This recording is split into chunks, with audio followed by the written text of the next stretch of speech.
Հայաստանը ամբողջությամբ գտնվում է Ռուսաստանի լծի տակ եւ երբ մենք խոսում ենք դրա մասին, որ քաղաքականությունը պետք է հավասարակշռված լինի,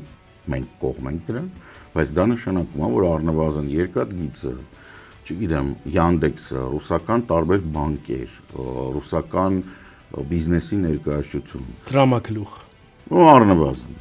այդ դրանք պետք է կրճատվեն եւ համապատասխանեցվեն, այսինքն մեր տնտեսությունը պետք է հավասարակշռված լինի։ Հայաստանի հարաբերությունները Ռուսաստանի հետ եւ Եվրամիության հետ պետք է առնվազն բերվեն նորմալ վիճակի։ Հիմա մեզ մոտ ինչ է, մեզ մոտ գերակշռող մասը Ռուսաստանն է, ընդ որում եթե վերլուծում ենք, տեսնում ենք, որ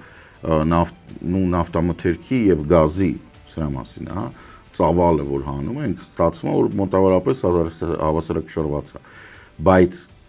ֆինանսաբանկային համակարգը, օրենսդրական համակարգը, ստանդարտները, կանոնակարգերը,